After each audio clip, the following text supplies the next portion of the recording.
Hi, and welcome to episode 106 of the Machine Ethics Podcast. This episode, we're talking to Giulia Trojano. This episode was recorded on the 3rd of October 2025. Giulia and I talk about AI as an economic narrative, companion chatbots, deskilling of digital literacy, chatbot parental controls, differences between social AI services and general AI services, the increase of surveillance in the guise of safety, how advertising is creeping into GenAI services, the current lack of research in emotional AI, techno-determinism, and much, much more. If you'd like to find more episodes from us, you can go to machine-ethics.net. If you'd like to contact us, email hello@machine-ethics.net. You can follow us on Blue Sky, machine-ethics.net, Instagram, Machine Ethics Podcast, YouTube @machine-ethics. And if you can support us on Patreon, patreon.com/machine ethics. Thank you so much for listening and hope you enjoy. Thank you for coming on the podcast. If you'd like to tell everyone about who you are and what do you do? So I'm Giulia. I'm by day a senior associate in a claimant-focused competition firm called Hausfeld, and predominantly I bring class action and competition cases against tech companies and in relation to environmental matters. But I have also just finished a master's in AI ethics and society at Cambridge, and I write on a freelance basis, both for publications and academic journals, on the interplay between AI, society, politics, culture. So in the past, I've written about, for example, AI companions. I've also written some more provocative pieces about artificial intelligence really needing to be about plant intelligence. So a broad mix, but that's really where all my interests lie. Wicked. And just to clarify, so you are not an AI, right? That's just... No, I am not an AI, confirmed. Yes, I don't confirmed. know how Okay. I can do the captchas audio-wise, but Yeah, I no, mean, not an AI. I think that's becoming more. I mean, I jest, right? But I think this is becoming more pertinent a question these days, that there's lots of fakery and lots of cloning and stuff like that, which we may get onto in this conversation. But I found you because I was incredibly interested in what I can only explain as the social side of the AI kind of chatbot revolution. So we were originally, many years ago, before we had ChatGPT and LLM situations, we had chatbots, and they were maybe not terribly clever, but they worked on a kind of a system of semantic understanding and having some knowledge base and maybe bits and bobs of other kind of stuff going on there. And now we're in this world where we have the large language models, of which ChatGPT is a service, which has some of that stuff. These systems are much more capable at giving real language, real kind of responses, which are like can be emotionally charged. I wanted to talk about this kind of again, because we've talked about this a couple of times on the podcast. This idea of companions, relationships, and emotional attachment, basically, to systems, artifice, things that aren't real that we've been creating, and how interesting and complicated and awful that is in different respects. So now I've set you up. I'm going to sidestep slightly and ask you what you think AI is, and then if we could come back to this question around a social attachment to AIs, that'd be great. See, so I've listened to several of your episodes, and so the question, what AI is, I was like, I have to prepare for this question. And I think where I've come to is that at the moment, if you ask me now, I think AI is a narrative is where I probably come to, in that the way in which most people describe AI or talk about AI at the moment is very intertwined with narratives that are being put out by predominantly big tech companies at the moment, in terms of talking about a different set of technologies, many of which, frankly, are actually not revolutionary, right? I mean, facial recognition, for example, we've had for a while.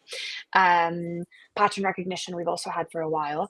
Obviously, there's been advances, but talking about them in a way that makes it sound like they are incredibly transformative, they're incredibly empowering, they are essential. You know, you have to get on the train, otherwise the train will leave you behind. And I think, again, asked today, what is AI? I think the association most people will have is with generative AI. And of course, then that brings us back to the idea of companions, because the reason why, and I'm sure we'll discuss, they're so engaging for many is because generative AI has had, incredible advances. And so there's this, perception of natural language that creates bonds. But I think my overall picture is it's a narrative at the moment, and you can shape narratives, but you want to make sure that others can shape them too.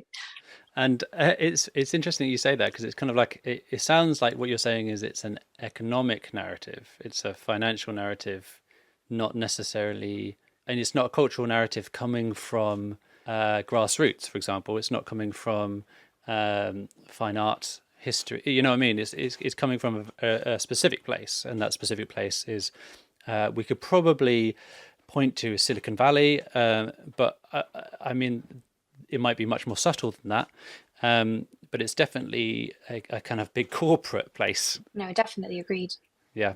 So in terms of this stuff, how do you feel about how people interact with these systems at the moment, and how people may or may not get attached?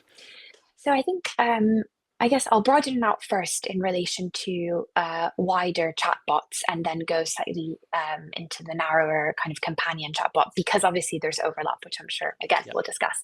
So I think it's interesting because there are, really interesting surveys about the ways in which different age groups use chatbots. And when I say chatbots now, I'm going to refer to the AI ones that we have now come to see. For example, when you open Google, you have the kind of AI mode, chat GPT, et cetera, as opposed to the older school ones, so to speak. Um, I think you get really interesting quotes from various surveys that NGOs who specifically, for example, work with teens or kids from like 9 to 17, saying, "Well, I don't use Google anymore. I just communicate within these chatbots." And my personal consideration of this, both in relation to that particular age group, but more widely, is something that I've discussed.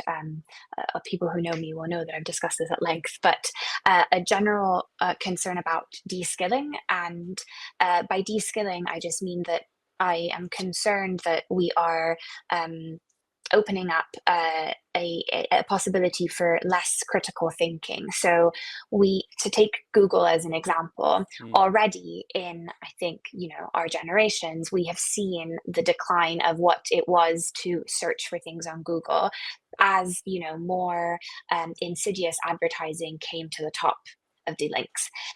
However, you can argue, had to exercise a degree of critical thinking as to which links to click. And some people received more education around this. And there are, school courses, for example, where I remember being taught, this doesn't look right. There are these patterns that tell you that maybe this website is dodgy. But if you now move it into the chatbot scenario, where you're just asking a question and you get one answer, and that answer reads convincing, has often no other context. Sure, it might provide you a link, but sometimes that link is a fake link, for Mm. example. Yeah. There's a level of abandonment almost of options that you then have to engage with and say, actually, amongst these, I choose this. So that's a wider concern that I have on their use.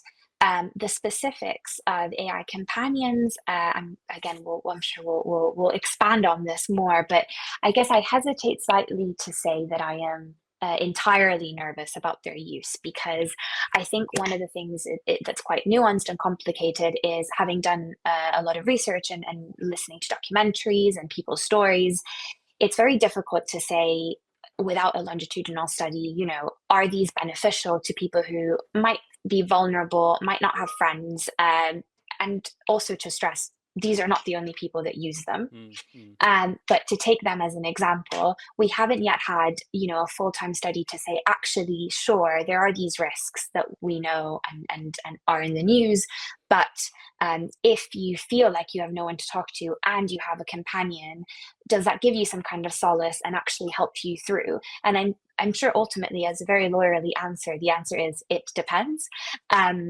So I'm a bit nervous about casting them all with one stroke. yeah. But having said that, I think similarly to deskilling, I think the main concern that I have is that they are again often portrayed as a patchwork solution to what is otherwise instead, for example, a loss of social third spaces, free public social third spaces, youth clubs. And I know that this is a thing that often people, I guess, within this space will raise, but it's true. Rather than engaging in, making sure that the environment around us has facilities for kids to sort of like be together, or for even adults, who might also feel lonely and not know how to make friends in a big city, we go, oh, it's fine, you've got an AI companion now, so you can deal with things, we'll be there for you. Yes, I think this is a broad broad Yeah. answer to your question. Yeah. No, thank you. I feel like there's lots of things to pick apart. When you were talking about the first part, relating to the de-skilling thing, in my head, I was kind of arguing a kind of a devil's advocate position of, well, maybe that's fine. Maybe we don't need those skills because I can remember before the internet, right? This is showing my age. Before the internet was children, before the internet existed, back in 1990, something before, I guess, the economic internet. But back in the old days of the internet, these things became an issue, and we had to become skilled about how we hunt for information on the internet. And it strikes me that maybe that skill isn't necessary in the same way, but what we've replaced it with is now a different skill, which is actually to actually get any information from the chatbots which are viable. Like, you have to ask it and talk to it as if you're an antagonistic person, like, oh, show me your resources, or like, where do you get this information from? Is this correct? Are you sure? Like, and that's the conversation you're having with these systems now, which is a completely different skill, and it sounds pretty mental. Like, you're always questioning the outcome, because currently the outcomes can be misleading, can be all sorts of things. They can point to information which has been pulled from the internet, and without the transparency of that link or where it's coming from, or maybe the understanding of that material anyway, you're going to get some information and it may or may not be misleading or just harmful in some way. So I think that whole thing's that fascinating, and I remember talking briefly about some of this when we started seeing Siri, Alexa, because it's this one channel, right? Like you were pointing out, you ask a question and you get this one response. You don't get, a page full of different links or whatever with adverts all over it. A different problem, but like, yeah. So I find it's an interesting problem that we have there on our hands for sure. Yeah, it's interesting to think that maybe the skills that we need have changed almost to anticipate that stuff. I think it's definitely true that the skills are different, and I think what it requires to be a person in 2025 and Mm. how you manage information. I mean, there are some really funny videos, texts that you can get from researchers back in the first early days of email, who are swamped by emails, and the swamped by emails is 10 emails, and then you fast forward to today and you're like, not sure about that. Anyway, so there's obviously funny anecdotes like that, but I guess to the point of skills, one of the things that while I agree that things change, Mm. there's two sides of it that I would point to. One is we also need to build for resilience, in the sense that we've seen, I mean, COVID as an example of a Yep. crisis that has impacted, supply chains in quite drastic ways. We have the climate crisis. We've seen, blackouts, impacts data centers, cyber attacks, and what that does. Hmm. And so I think there's an element that, you know, it's helpful to build resilience such that you don't have to always rely on a chatbot, and you can also retrieve information from books. You know where to locate it, and also then you know how to be critical about what you're receiving, because if you have no other understandings of how you might get that same information, it's very difficult to gauge, actually that source that you've given me, I don't think it's very reliable. Mm. I only have to trust that you think it's reliable. So I guess that was one point.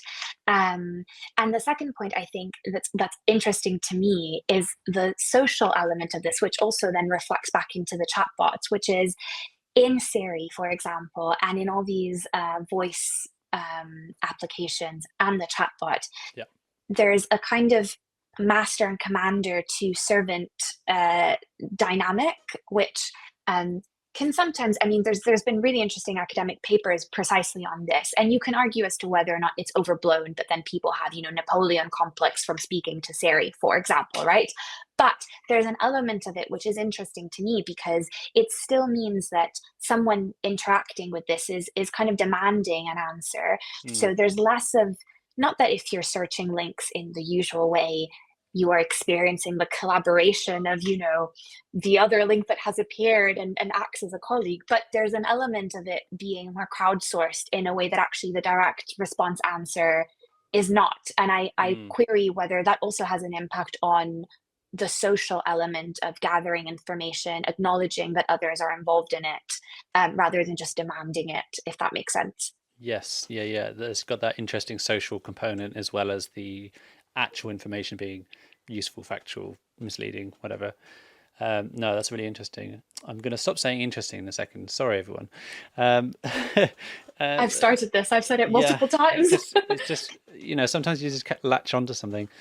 So you were kind of alluding to that we have these companion bots, and they are I don't know if anyone's seen them, but they are specifically targeted or sold as a way of emotionally connecting to something, and they are sold because you may have difficulty socializing, or you might be lonely, or you might actually be grieving. And so there's these quite big verticals of like, these are the kinds of things that we're actually looking at and selling it to people.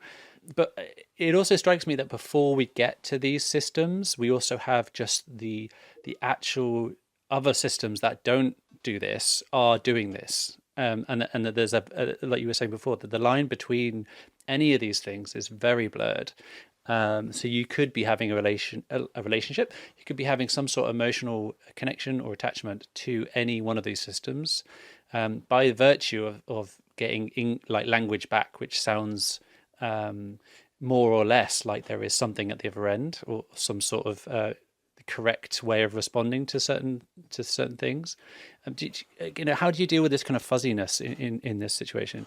Well, I think it's $1 million question in many ways, because I mean, OpenAI, I think yesterday launched some parental controls over ChatGPT, and the reason for this, or one of the reasons, you can debate. Hmm. I've got my theory. I'll put out both.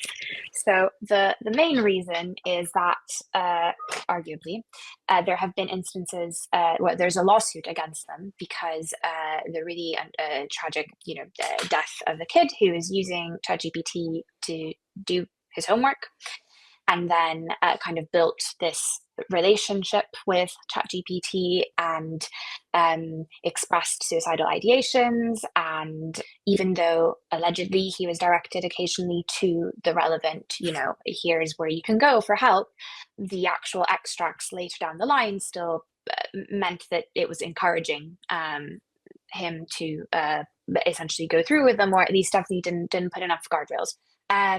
The flip side to this, or another reason why OpenAI may have decided to announce this, is because in California specifically, there are currently two bills being put before the governor, one of which relates to ensuring that companies that devise companions for kids aren't able to put them out there unless, and the language is essentially such that that no one could be able to do this, but it's Mm, unless they are not foreseeably capable of engaging in potentially harmful conduct, for example, encouraging self-harm or engaging in like sexual conversations. yep. So that's the kind of high watermark of it. And then there's a second bill, which instead is has been lobbied.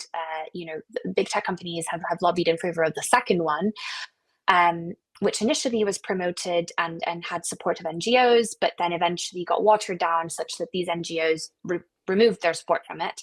I'm sorry, to take the picture back, the reason why they may have announced these parental controls is also possibly to say, look, we can self-regulate. There's no need for you to sign this bill into play. See, we're very sensible people.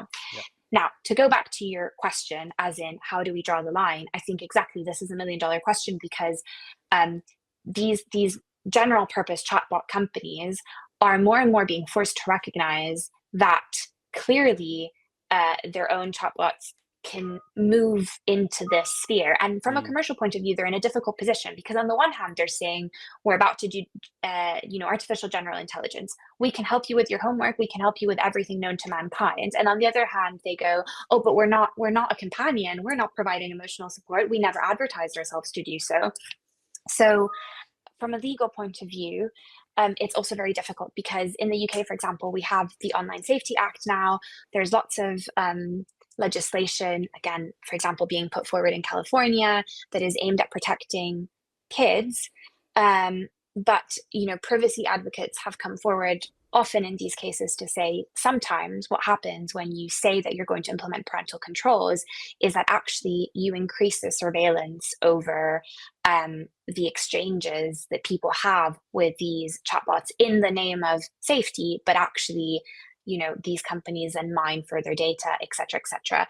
I mm, don't think there's an entirely satisfactory answer to this, other than essentially forcing these companies to not have this as an afterthought, but really think about what exactly are they trying to achieve with this chatbot. Why is it so friendly? Why is it able to start communicating with you about, how was your day? I remember in my childhood, which are things that these chatbots do say. mm. One, not tethered to reality, because the chatbot has not had a childhood, obviously. But two, that aren't actually essential to the purpose that in theory they are advertised to do. Yes. But what is that? Exactly. Well, I mean, I guess they're advertised as like, oh, yeah, I'm going to help you. I'm going to empower you. We're going to do all these great things. We're going to book your trip. I'm going to be your personal assistant. Yep. But then in reality, we get back to the same point of, how are they commercialized? They're commercialized through your engagement. And in fact, just yesterday, I was I was expecting this to happen, but just yesterday, Meta, for example, said, not in the UK, not in the EU, and not in South Korea for now until they receive regulatory approval. But everywhere else from the 16th of December, if you wear Ray-Ban glasses and if you are filmed by someone with Ray-Ban glasses, that information is going to be used to personalize ads. If you engage with any of Meta's AI chatbots, which exist without you being able to turn it off on Mm, WhatsApp and on Instagram, you will be given personalized ads based on this. OpenAI separately entered into partnerships with both Etsy and Shopify, such that you can now purchase products directly in engaging in ChatGPT. And so we're already seeing the commercialization of this. And so the idea of building like emotional layers to these interactions is very much, everyone can see, I think, quite transparently, as a means to then gain the kind of commercial profit, and is not in service of users, mm, despite what all the kind of productivity charts like to say, peddled by these companies. Yeah, I mean that I feel like that is an extremely worrying outcome for this. Like we've obviously seen the like commercialization, the kind of filter bubble powered by advertising and the kind of personal data exploitation to provide you ads, right? As part of what do they even call this?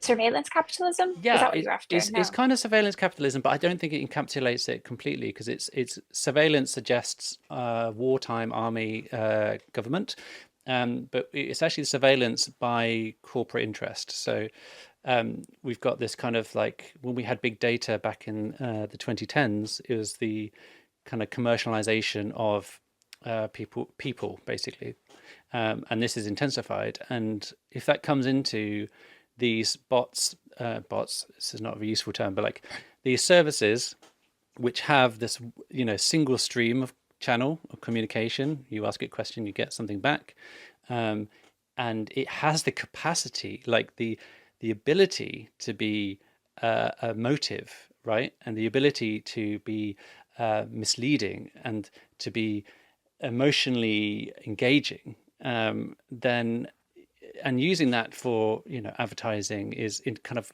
for me it feels very insidious, right? Pushing you in a certain direction, even though it's not necessarily what you were there to do or that you wanted to get out of it, or that and just thinking about Cambridge Analytica, the scandal, you can push people towards products, but you can also push people to behaviors, ideals, corporate interests, governmental interests in some certain way. And I find as a technologist, I think it would be difficult to do those things wholesale. But if you started down that line, I think it would become more and more easy. They would put effort into it basically, and it would become the normal. So yeah, that's terrifying. Thank you, and good night, Wow. everybody. See you later. No, very much agreed. Well, my supervisor for my dissertation, and also he's the course lead on the AI ethics masters, Dr. Johnny Penn. He coined a term for this in something that he published called the intention economy, which I think encapsulates this, Hmm. as in you've got these these systems that are not just trying to get you to buy something, but it's the shaping of your intention to do certain things that is slowly being nudged. And Yeah. there's obviously nudge theory, which is really interesting as a behavioral insight, but this is, again, as you say, even more insidious, and it's not just by the same players, or it's not done in the same way that we were used to in the Facebook era, but Yeah. it's at a deeper level across the board. So It's really worrying. I think, I mean, if someone from one of these companies was on the line, I'm sure they would be saying, no, this is going to be done for people's best interests, and we're going to show it in certain places, yada, yada, yada.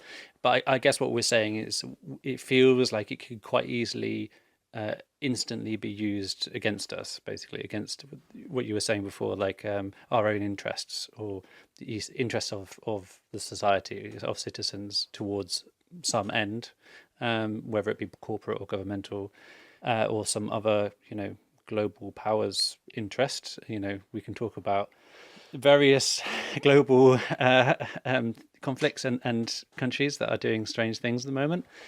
If we, I mean, we could obviously talk more about that, but should we loop back and talk about these companion yeah. kind of instances almost of these sorts of services? So what makes these, what do you think that makes these companions different, maybe slightly more blurred to the kind of more generalized systems, and why do you think they're good and bad? You alluded to those things earlier, but if you could explain a bit further, that would be great. Yeah, definitely. So what I guess makes them different is that they are outwardly intended to be used as companions, and the companion aspect really encompasses a wide range. So you have, for a famous one is Replika, and Replika, it's all its marketing is about it being your soulmate, and it's the friend who always cares, your soulmate who will always be there. And then you have others that are more explicitly targeted at like sexual interactions, quite defined in that way, um, and others that are just marked as friends. Mm. And I guess Replika, post scandal, which we can touch on, decided to rebrand, or at least say more outwardly, no, no, no, we're just there as a companion. It doesn't necessarily mean romantic. But then what ends up happening is that people who engage with these types of companions often really get pushed into the kind of sexual interaction sphere. Mm. So I guess what really makes them different as compared to your chat GPTs, is that that is their function. Their function is to perform this sort of emotional role in substitution of, and it could be, as you mentioned, in terms of grief bots, it could be in substitution of someone who passed away, it could be in substitution of a romantic person that you have never been with, as in it's a new romantic partner. Sometimes it's also in substitution of an ex who may very well be living, but people engage with these companions as a means of almost continuing this relationship that has otherwise broken in the real world. And so I guess the reason that much has been written about them, and I guess why we are interested in this, is because emotional bonds of this kind are usually what is encompassed in a definition of being human. It's the relationships that you have with people. It doesn't necessarily have to be romantic, but the idea of relating to others.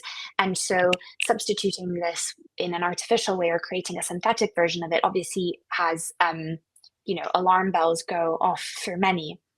And I think we've seen instances of, as we discussed, people taking their own lives as a result of encouragement, or what has been looked at as encouragement by these companion apps. There's also been people who, in a positive way, for example, and I think it's often the case that unfortunately they get categorized as vulnerable people, and I don't want to necessarily use the same term, but that's how they often are categorized as who say, look, I, for example, have specific conditions, which mean that I actually can't physically be out and about. And so I don't have or I'm paralyzed, et cetera, et cetera. I don't have other means of engaging in a relationship. And so this to me is actually very comforting and it's great. I really enjoy this. And we don't have to go into the chatbot area for this. There's a great documentary called My Second Life or Second Life about Second Life and the type of people who were creating avatars and having whole relationships through this program. Although, the difference was that there was another person at the other end of the line, as opposed to it being completely synthetic, which is, I think, a difference, and I think an important difference. But yes, I think what I find concerning, to go back to, I guess, the corporate side of all of this in conjunction with the social, is that if you look at, again, Replika, and I use that as an example because I've written about it, and I guess there's more information about it as well. Again, all of its branding is, I'm going to be with you 24/7, 100%, I'm your soulmate, etc., etc. Then you look at the terms and conditions of this application, and what you as a user own, what they can do in terms of modifying your replica and the algorithm, behind your replica, and the fact that you essentially have no real ownership over any of that data that you've exchanged. So there's an inherent tension between telling someone, I'm going to give this to you 24/7, 100%, this is your soulmate, and then, as we have seen, having the company tinker with it and exercise its power over what is, you can argue, co-created data, that this person has now created a companion. They think they're a friend that they will have forever, and yet they have no agency over them.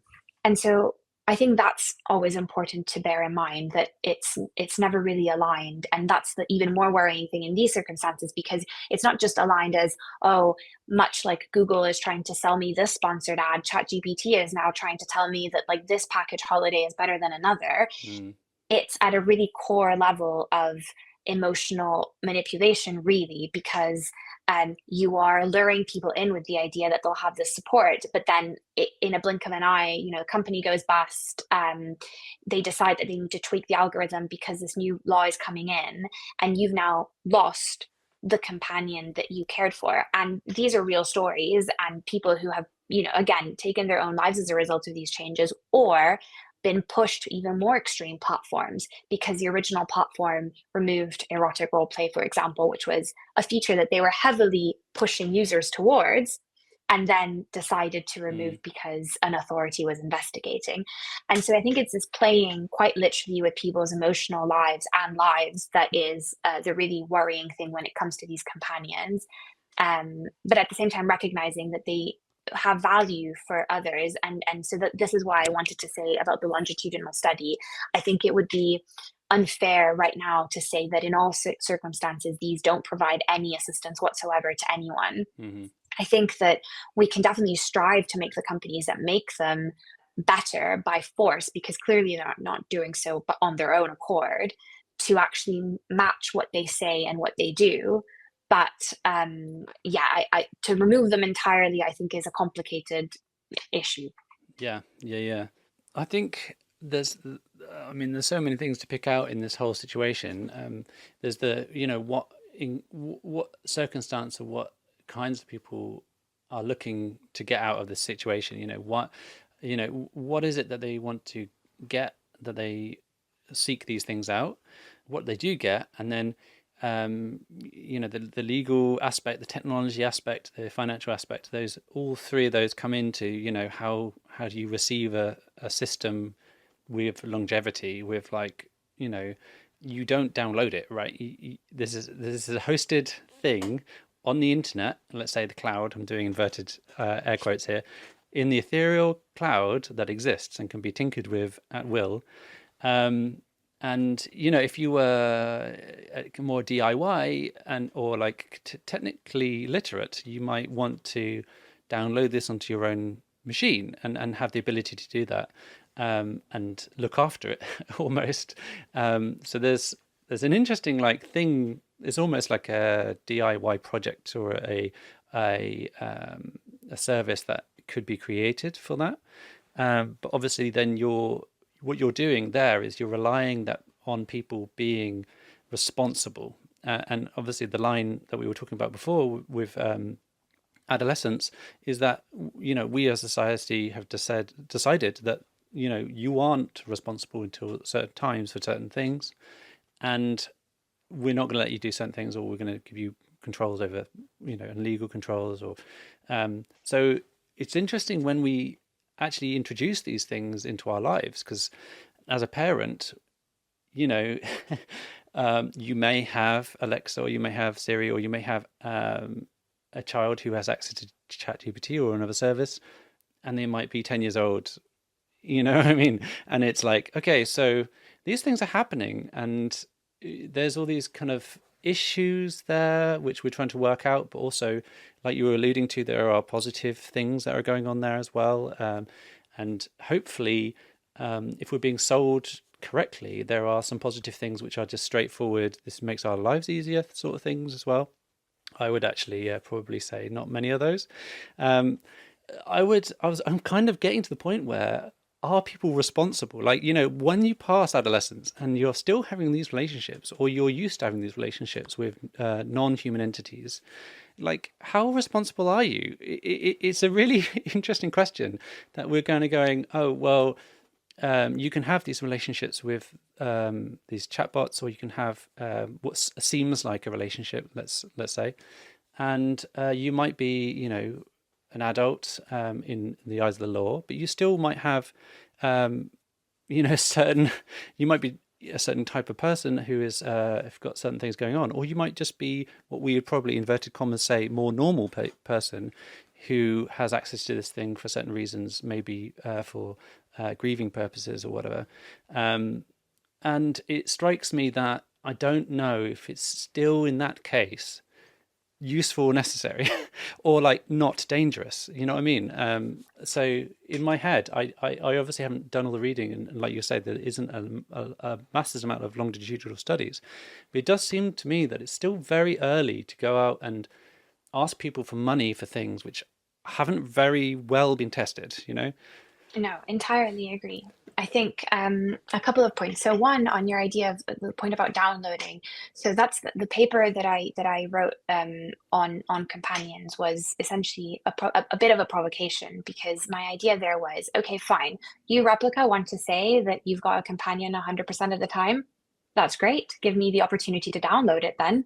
That's fine. I'll take responsibility of what my interactions are, but you Mm-hmm. give me the opportunity to download it. Or at least, if you are going to tinker with the algorithm, give me the opportunity to download this version of my companion. Or if you are about to, shut down your company, give me the possibility to download it. Mm-hmm. And there are some, apps around there, or not apps, but programmers who have devised ways of doing this. So there's a kind of market for it. Mm. But the reason why it was a bit of a provocation was because it's not that I think that, otherwise they're all fine and good, but as a means to kind of force them to do something about it, trying to get them to relinquish effectively their IP and the value that they extract from people, or at least admitting that this is really what they're after, is sometimes maybe a good way of like strategizing it. But to your point, I think that's exactly right. Like I know that there's been obviously a lot of focus on children and adolescents, but that doesn't mean that these things aren't risky for normal adults, in quotes, Yeah. or adults more generally. And to go back to the idea of deskilling and social skills, I think that, in a perfect world, if I'm entirely honest, I don't think I envisage AI chatbots in my perfect world, at least. I think that in the world that we have, where it is true that, some people really struggle because they have really long working hours, or they have unsociable working hours, or they feel alone, they've moved because, they're providing for the family far away, whatever is the case. There are use cases for this, which I can understand. And within those use cases, I think we should try the best that we can to make sure that people aren't pushed over the edge in unhelpful ways. Best case scenario, instead, we have loads of like fun third spaces that people can go to at all hours of the days and Yep. socialize. But I think to the point about, I guess, is there any good point, or what is the intervention there? It's a difficult one because we are not assisted by, for example, governments rolling out increasingly more, for example, chatbots in particular contexts, or suggesting that this is a solution. And the reason why I say that is that, you can argue that sometimes having a chatbot customer service thing that's generative is useful. It resolves your queries.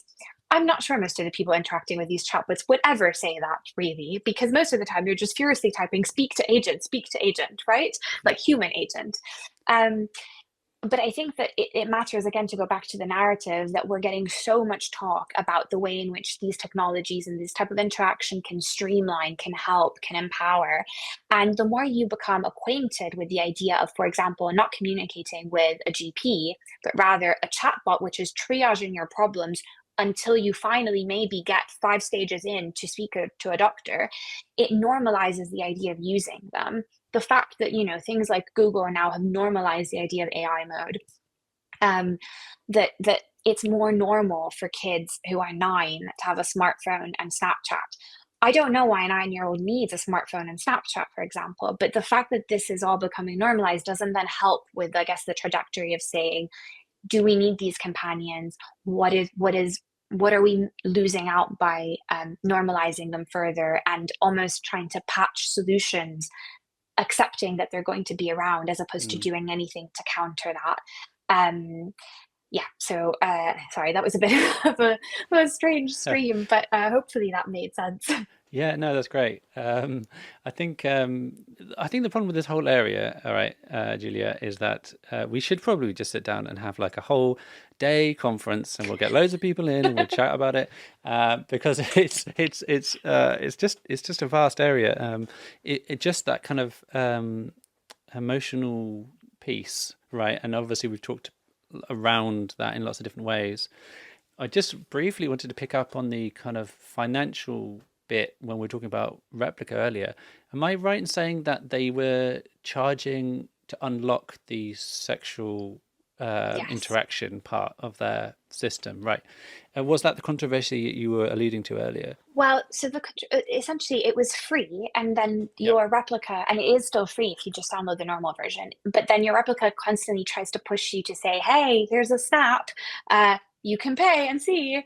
Mm, This kind of attitude, and this then moved people into the paid subscription. Then right. what happened is that the Italian privacy, like data protection regulator, investigated Replica in Italy, uh, because it was concerned that there were vulnerability issues for children who, were able to access this chatbot, below the age that you would Yep. normally Right. expect them to. So this then prompted Replica to remove erotic role play from or at least change it such that you had Yes. users being interviewed saying, my companion has been lobotomized, they're dead, da da da da. And many of them then were pushed towards, I forget the name of the more explicit app, but towards a more explicit app. Chai AI, I think, was the one. And this app, for example, was then used by the person who attempted to kill the queen. Uh, so anyway, long story. But the point Yep. is that it goes back to the idea that people are lured in and then are really not in control. It's all made up so that you think you're in control of the relationship that you have with this companion, but really it's not you. It's ultimately still a company interface. And Hmm. I think this is something. I guess I had 2 points to add to your earlier comments as well. One, to go back to the, why is this important for adults, or why does it matter also for adults, is that I think you can witness it I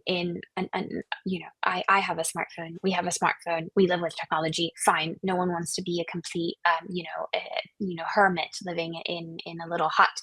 But you do notice a difference, I find, even at work sometimes, in generations, and how they read faces and small expressions and tones of voice.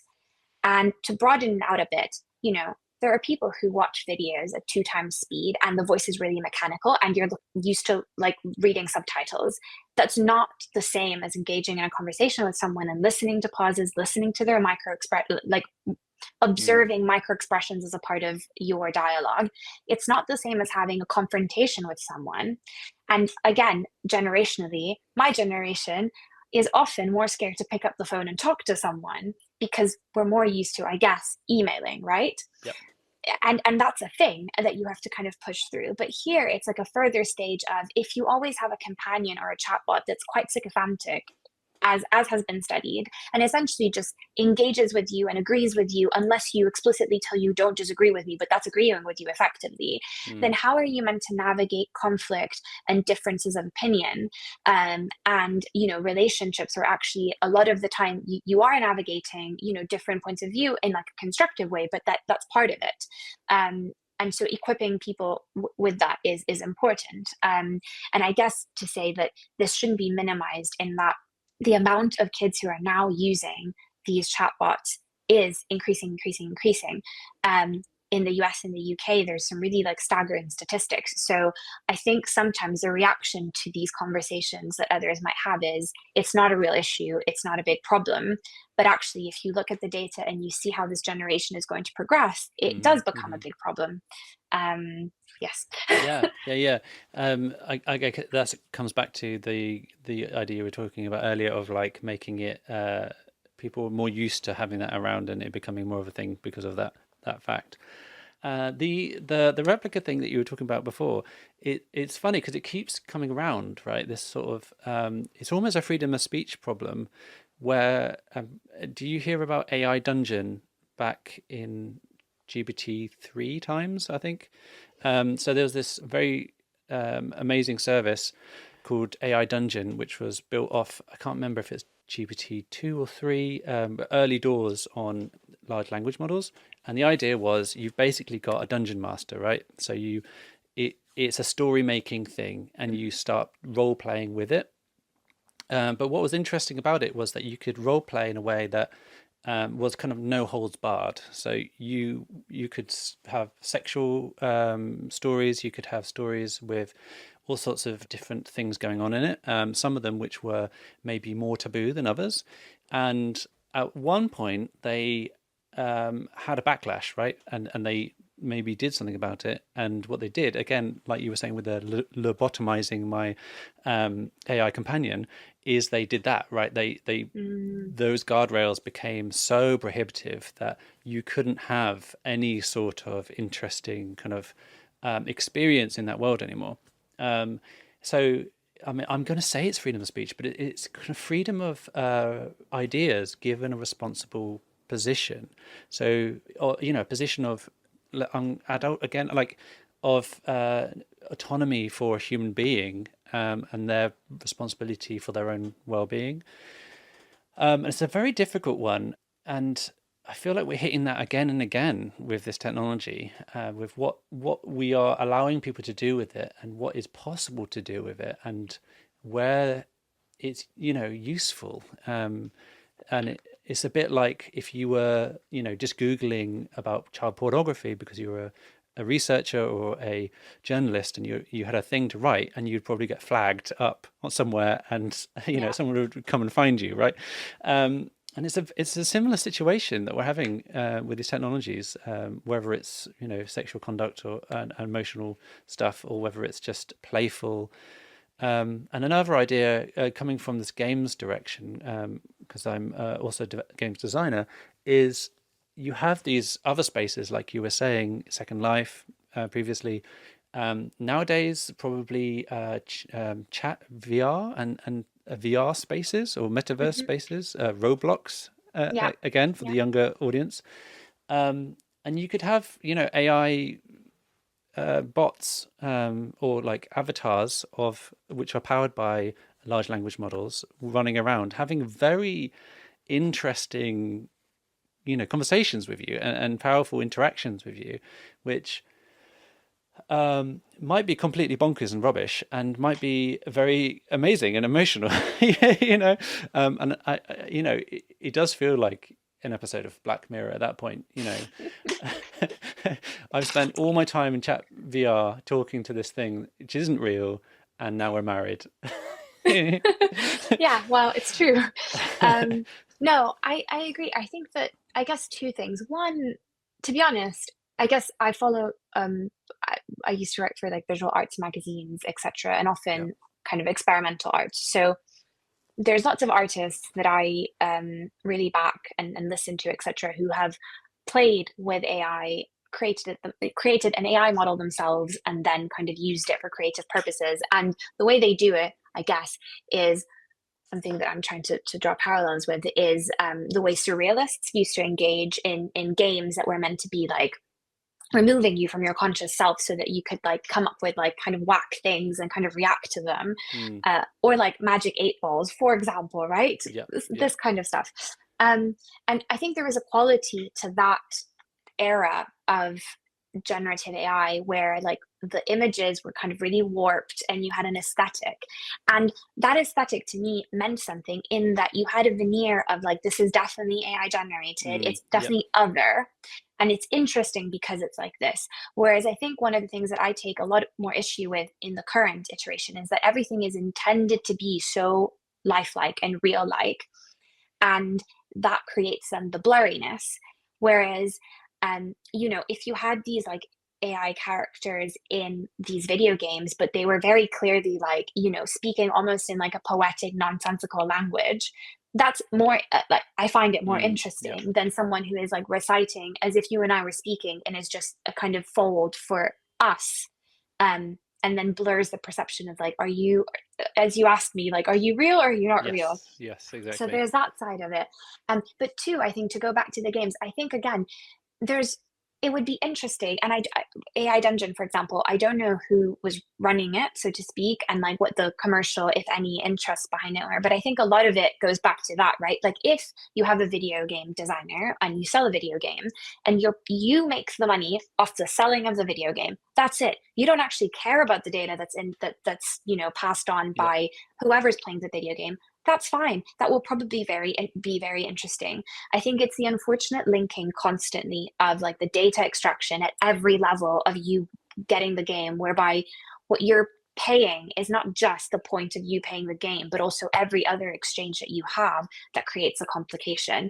Um, so disentangling that, I think, would do already a lot of good, at least in terms of ensuring that there's no real sense in profiting from anything further, because that's it. That's not in your interest. Yeah. Enforcing that might somewhat help, even in the companion space. Yeah, yeah, yeah. And I guess what you were saying earlier is that sometimes these laws come in and they say one thing, and that requires you to actually keep more data so that you can achieve those. So that there's kind of a push pull there. Looping back, like sometimes it's easy to say, like, if it was me, I would say, yeah, like, well, just don't do the data, don't keep the data, don't have it around just because you can. But then at some point you're like, well, we can't verify this thing because we haven't got the gender or the locational, I mean, it gets very sticky very quickly. But I think if you start from that, it's a privacy first kind of position, then maybe you're starting hopefully in the right foundations. I think So so. And there's lots of really interesting things that are happening now, for example, with trying to verify people's age through like various encrypted ways that mean that you can still have, a sense of whoever it is and their age, but without then identifying them, and therefore, again, you don't derive any further benefit from the extraction of their data, ideally. yeah, But yeah, I guess broader picture, to go back to the idea of games and companions. I think there's also, again, a trajectory which is part of the narrative of like inevitability, and this is something that we need because it's going to help us combat loneliness, when actually, OpenAI itself released a paper where it said, oh yes, it seems like the people who are using this tend to be more lonely. And you're like, really? Didn't think mm, about this. But to go back to that, I think, again, the inevitability of like all games needing to be live online, right? yeah, You yeah, know, I keep on seeing ads. I don't have kids, but I keep on seeing ads for products that are, for example, connected to Roblox, or that are physical toys that can record stuff, and then it's AI powered because they can interact with you, but then they're connected to the cloud. I'm like, why does it need to be connected to the cloud though? It's a toy. yeah, yeah, As in, not everything needs to be smart. Your light bulb does not always need to be smart and connected to some kind of thing that tracks you. And I think it goes back to that idea that like there seems to be a trajectory of saying this is inevitable. Everything needs to be smart and live and powered. And the more we normalize that, the more, again, we find ourselves in issues, because there's the sense that, oh, this product is already out there, we must fix it, as opposed to questioning, why does it need to exist in the first place, and what else can be put forward as an alternative, so that yeah. it's not the only kind of solution. Yeah, yeah. I think like if anyone has the internet connected things, right, IoT things, they should really seriously think about their security in their home, around data security, from the supplier of that thing and hackers and anyone walking down the street with any technical know-how. Because I mean, in the early days, this stuff had no security. It's terrible. Probably more so now. But just people in those companies just viewing your stuff. Like there's all sorts of things that are going on there which are unnecessary to welcome into your house, essentially. And if anyone if anyone cares what I think about Roblox, you can just skip this bit if you want. But it's Roblox is rubbish. It's just a capitalist nightmare. It's all about grinding. It's not about fun or interesting games mechanics. It's about attention, and it's horrible. And you should not use that. Minecraft is probably marginally better because you get to make things. Roblox is just the pits, and your child can get approached by any old person and talk to. So there's that as well. Anyway, so sidestepping that, thank you so much for your time. I really do wish we could just keep talking. And I know that we were trying to do this in person, so maybe we'll find time in the future to do that. Definitely. So it was a real pleasure having you on. If you could, Likewise. thank you very much. The last the last question we ask on the podcast is, what excites you and what scares you about this AI mediated future? So if you haven't already, could you give us a short and sharp answer to those things? Thank you. Okay, what excites me? I think there's really interesting stuff happening in resistance, so to speak. One example that I always give is trade unions becoming more important. We saw it a bit with the Hollywood strikes, and I use that as a funny example, to be honest. But the idea of kind of trade unions and people uniting to reject them being profiled by algorithms or not being subjected to the AI is exciting, and hopefully continues in its rumbles. What scares me is, unfortunately, governments, including the UK, really just drinking the Kool-Aid, with having no sight as to what it means to be a resilient sovereign state, Hmm. thinking that growth equates big tech companies maybe providing jobs, unclear. And that just being the discourse all the time, as opposed to thinking about, frugal innovation, ways of being, analog computing, and other ways that you can actually like deal with big problems, and not being so techno-solutionist. Yeah. Wicked. On a positive note. Yeah. I should always phrase that the other way around, shouldn't I? It should be more like what scares you, then what excites you, and you can. But thank you so much for your time. Not at all. Thank you. It was really nice. How do people find out about you, follow you, contact you, all that sort of stuff? My name is a difficult spelling, but I'm sure it will be somewhere. But you can see my writing at www.giuliatrojano.com, but spelled Italian way, so someone will find this out. And otherwise, I'm on LinkedIn. You'll find my writing somewhere. But yeah, always happy to receive messages, emails. Yeah. Sweet. Thank you very much.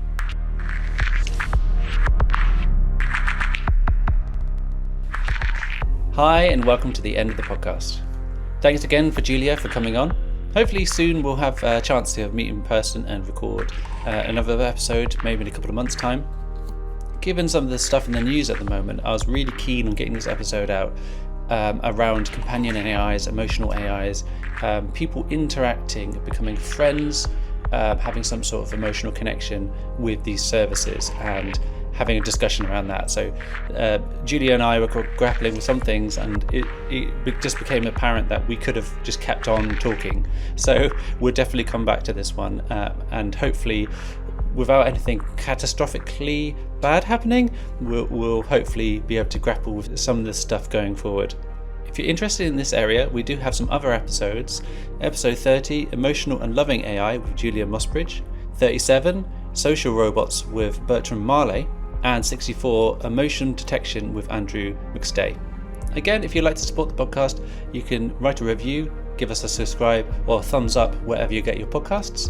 And if you can support us on Patreon, patreon.com/machine ethics. Please tell your friends about us, and we'll see you next time.